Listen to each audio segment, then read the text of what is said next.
Welcome back to our top 100 games. If you've watched our 96 to 100 games of ever, otherwise, welcome. Don't miss the other video. I'm Stella here.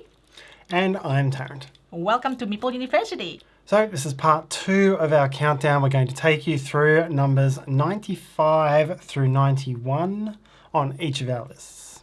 And we explained the full parameters of this countdown in the first video. It's games of all time up till the end of 2024. We reserve the right to rank them by whatever criteria we want. Games will be judged on their best version, best combination of expansions. And let's go. What's your 95? Let's do it. My 95 is Sky Mines, which is the new version of Mombasa. This game came out a couple of years ago. This is probably the most complex game that I've mentioned so far because I'm Omni Gamer. All of this game has got a variety of complexity. So this was Alexander Pfister's first big game. It is a game where you use cards to take actions. Everyone programs some cards which will have resources on them, and then those resources can be spent to buy more cards, or they can be spent to build up your shares because it's a share market game, or they can be spent to take actions, making those companies more powerful, or they can be used but not spent to take worker placement actions because there are certain actions you can only take when you hold the most of a given resource. So it gives you this option of either taking the action where you have to have the most or spending the resources so you no longer have the most. I tell myself every time it comes to game overview, I let Tarrant to explain that because he's the best at it. He can explain to you in 1 minute or let me explain it in 10 minutes. You know, so I'll let Tarrant explain everything. So what I love about Sky Mines is that card play. So it's focused on card play, and the timing is so very, very, very important to, especially in higher play accounts, to see how your game evolves, progress, advance, and whether you want to play the card, you want to play it as worker placement, and that also affects your own turn next round. It's just planning ahead and trying to see what other people are doing as well, and then pivot your strategy. Is very tactical. So that's what I love about it. My number 95 game is a little cooperative game called Zombie Teens. And it's a bit of a different kind of game in that it's a pandemic style cooperative game. So you've got to achieve objectives and you've got action point allowance. So you do your actions and then the game does something to you. So it does that the same way that Pandemic and all that other style of game does, but on a really micro scale because you've only got 2 actions per turn. So it's kind of the shortest Pandemic style co-op that there is, which is unusual, but it's quite refreshing and it works really well because the game is kind of set up like a little freemium game on a phone.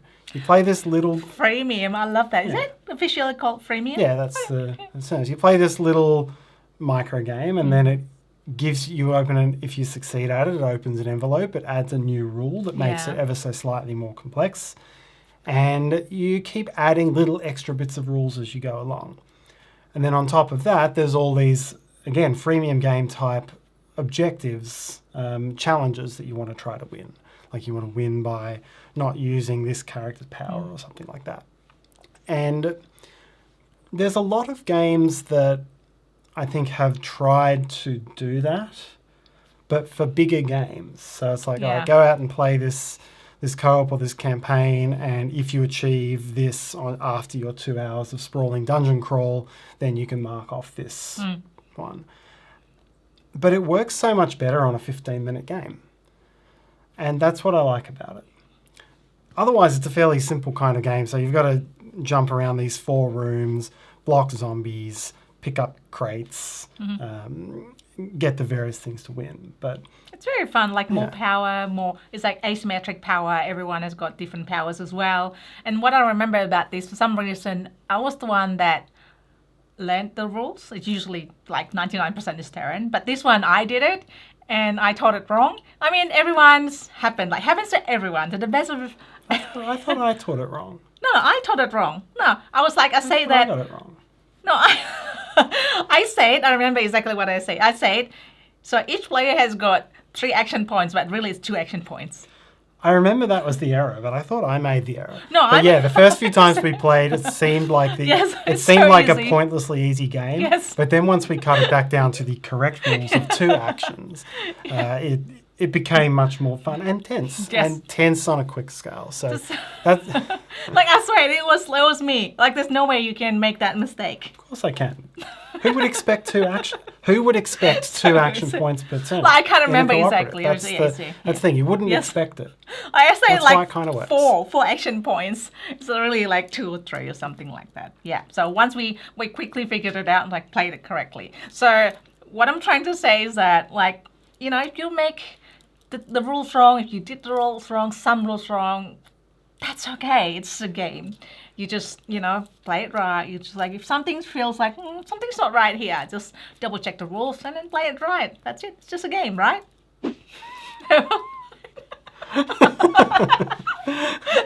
Game number 94 for me is Dixit. There's so many variations. It's basically the same game, Dixit. It's a clue giving and matching game. So Yes. you'll have various dreamy images on cards. One player plays one and gives a clue. Everyone else puts their best card for the same clue. Shuffle them up, and everyone tries to guess the original player and hope that their own one gets guessed a lot. See, it would have taken me like 5 minutes probably to explain that. Well done, Tarrant.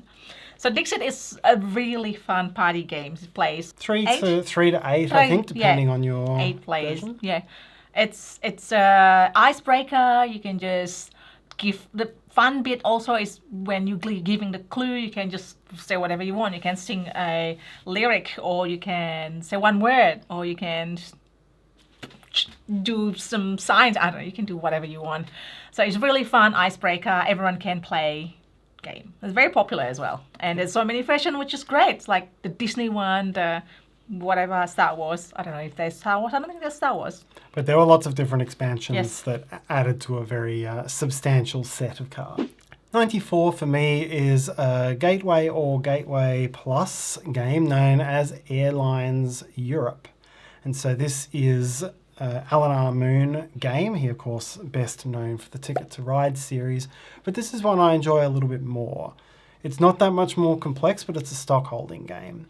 And so through the game, there's only 4 different actions available, so it very much fits into that gateway category. And the actions are, you can be buying airline routes by paying money, putting planes on the board in networks, and that will increase the value of these airlines. And as you do that, you are collecting airline shares from a market. And then your other main action is that you can play those shares into your portfolio, either all the shares from one company or 2 shares from different companies. And so you're building up your portfolio as it goes along. And then there's 3 random interval scorings that come out when a certain card is drawn from the deck. And at that point, all of the airlines will score points, not for each of your shares, but for whoever has the most, second most, third most shares. And they'll score points based on how far the airline has advanced. And so you're constantly keeping an eye out for who's investing in what, trying to get the cards that will build up your strength in those airlines. And it's a lot of fun. And it's not that hard. If it has one flaw, it's that the scoring takes a while to resolve. That's a little bit clunky. But it's a really, in that gateway space, I really enjoy it because it's got such a small set of actions you can take, but such a broad interactive experience. I guess Ticket to Ride is more popular because it's more gateway. So it's more like easier entry to games. And this is a little bit of plus. There's a bit more thinky in that. But if you like Ticket to Ride, then this is it. Yeah, you should like this. And it's plus because you're not building your own, Gateway Plus because you're not building your own route, you're building shared routes and then investing in those routes. But Yeah, it's not significantly more difficult, but it makes for a more interactive and more fun experience. Game 93 for me is Oh My Goods. Oh My Goods by Alexander Pfister. So this is a card game. It is the Pfister Hour. The Pfister. I'll let Tarrant explain it. How's that? Just because I interrupted. Yes. Well, I've already made a promise, at least in this video. Pure card game and multi-use cards, and a game with a little bit of, it's kind of push your luck, kind of incomplete information. Every round, all the cards have resources on them. And every round, a common display of cards is going to get half flipped up. And once you reach the halfway point, you then choose what you're going to try to build for the round, and then the other half of the resource cards are dealt out. And so there might be enough resources for you to build what you'd planned, or you might have to supplement with other cards from your hand. Then once you've built, these buildings have production on them, and they will produce other cards, and that gives you money that you can use on other stuff, and it all builds up to points. Yes, it's very fun game. It's a tableau building, right? It could well be a gateway game, but it has got just like a couple of things that makes it a little bit complex. So, but I really enjoy choosing the card for discard as resource or use it to build building. And then later on, you need to build building that change together with the building that you already have. So it's really satisfying to try to chain that together. And the push your luck elements also makes you feel like, I really need that game, that card, that building, so I can build it in my tableau. It's a very fun game. And they have actually New Dale, which is actually has got the mechanic that's based into from that tableau building card. Oh My Goods? Yes, Expedition to New Dale. That's that full one. midweight Euro board game. Yes. What? That's Oh My Goods. 93 for me is a very clever, pretty well-known two-player game, which is Hanamikoji. Has also been released as Jahja Academy. It is a very good two-player use of the I Split You draft mechanism. It's a game with seven markets that you're trying to push and pull and tug of war win with each other. Very typical two-player kind of mechanism. And as you play cards into a column, if you end up with the most cards, you win that column. The main hook of the game is that you've got your hand of cards and you've got 4 types of actions. The action might be to play a card yourself, or it might be to offer your opponent 2 cards and they play one and you have to play the other one. And the cards are limited. There's 21 cards, one is kept secret and the others are either in your hand or your opponent's, or drawn as they go along. So there's a lot of card counting and a lot of thinking about that. And then on top of that, it very, very cleverly plays over multiple rounds. You're not going to win everything or even compete on everything in one round. You gain your majorities and then you go and do it again and you try to win the majorities on the specific ones that your other player already has. So by splitting it up over 3 rounds, which is something I don't really see it that often in the two-player space. Most of this sort of push and pull two-player game plays in a single round and then you resolve the win and move on. And I really like the way this one resolves over multiple rounds. Yeah, it's a very unique game.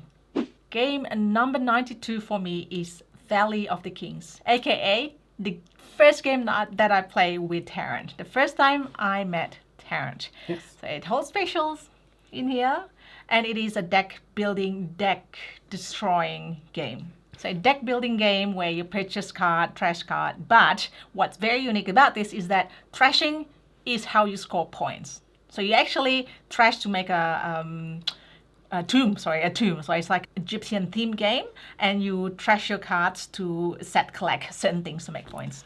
Yeah, it was the first, and still I think one of the few games where really trashing the cards was the way you promote them into points. Yeah. I know Tyrants of the Underdark did that afterwards, I think, but this was really the one that first did that prominently. Yeah, that's what I love about it the most. I mean, there are the things as well, the collection, and then the way you buy the cards as well. So that's it, Valley of the Kings. Yeah, there's all these different colours and the set collection for it, because you get so many more points when you've got multiple cards of the same colour. It makes for this interesting card count. Number 92 for me is Orléans, and very specifically it's the cooperative scenario, Orléans Invasion. I just threw cheese to you. Yes. The thing with cheese. It does have probably my favourite box cover with the knight throwing the cheese at the invading horde. But Orléans Invasion, if I go back to competitive Orléans, the game is fine for me. It was never one that truly excited me. I always enjoyed Altiplano a bit more in terms of bag building, because the things that you could do with the actions, they always felt a bit mechanical to me. But what I really liked... I beg to differ, maybe not. But what I really liked in the invasion scenario, they turned it into a cooperative scenario, created this need where collectively everyone had to do all of the mechanical things, and keep doing them, do them really frequently, figure out the most efficient ways to do them based on the tiles that were drawn. Because you had to donate a certain amount of money to the castle. You had to run around the board building defensive cities. You had to get certain goods. You had to do all these things. And you had to do it really efficiently. And you had these personal objective cards as well, where it might be, and you also have to personally get an extra 50 points. Or there's one where there's 18 different things and you have to be holding at least that at the end of each round so that you can pay it. And so it's tight, and it always pans out very tight. Very tight. That makes it like really good. Yeah. And you have to work with your opponents. There's a couple of new actions that let you use each other's workers or use each other's stuff, which... Other players, not opponents in this case, I guess. Other players, yes. So it gives you that chance to make a few decisions collectively, and it always ends up being really tight. And I always found that much more fun than the competitive version of the game. And it's one of the most enjoyable cooperative games that I've played. So yeah, Orléans Invasion. Number 91 for me is Dune Imperium, another deck building game. Deck building and worker placement. Yes. Probably the one of the clearest combinations between them. So you'll build up your deck, you'll have your hand of cards, and to place a worker, you have to play a card with the same icon. And then once the worker placement is done, all the cards you have left at the end of the round, you play for their abilities. Yes. The only game that I know of that I have played that relies on the cards, whether you want to play it or you want to keep it and you do something else with it. I think that is what I love the most about it, because everything is tied, like as you would know, like as what most games are, or most good games are. So you need to really, really do I really, really, really, really need this to play, or do I need to hold on and then I play it later? And this is a very recurring theme with you. It's basically, other than Dixit, it's essentially every deck building. Every game in this one. Not that it's deck building, it's multi-use cards. Multi-use cards, so I love that. Whether you're using a card as a resource or an action, holding it or playing it, there's an element of that to some extent in Sky Mines, but Oh My Good, Valley of the Kings, whether you're promoting or keeping, and then Dune Imperium. Yep. Something you always enjoy. Always enjoy. That is actually true. So that's what I love about it. Yeah. And then Dune Imperium is it's a low victory point game. It's a very tight victory point game, and a lot of the points come from the combat phase. I do enjoy the expansion as well, Rise of X. Yes, Rise of X takes I know that was always there are purists and non-purists. I don't know. They all probably think... Okay. Everyone probably thinks they're the purist in that way, but Rise of X, it took the emphasis off the combat and gave a few other ways to score a few more points. Yeah, which is, if you feel that, combat is a bit confrontational, then you would probably love this expansion as well. And so we'll finish the video with my number 91 game. This is a Euro tile placement from a couple of years ago. This is Terracotta Army, designed by Adam Kwapinski. Best known for his big, sprawling Nemesis and thematic games like that. But this one proved that he was also rather adept Euro designer as well. So it was a game that there were 3 rings of actions, and so you would choose your actions from this ring. That part wasn't super competitive or blocky. Mm-hmm.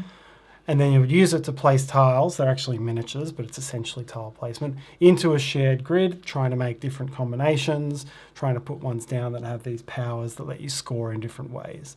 And the combination of those things, again, what made it great was it didn't feel, it gave the illusion of having a lot of choice and not being that tight as you got things and you made your upgrades. But then as the game went on, the upgrades you chose early had a really big impact on your strategy, and the best placements on the board filled up quite quickly. And they were interactive placements. So, you like that interactiveness in board games. Yes. That's like me, like multi-use card. Yours is like interaction. I always like to see some level. I don't like the pure multiplayer. It's not that I don't like, but I don't gravitate towards the pure multiplayer solitaire types of games as my favorites, because I like to be able to interact and to know that someone else's actions might make mine harder. Not that they can destroy me directly, but that they can make my life harder. It's true.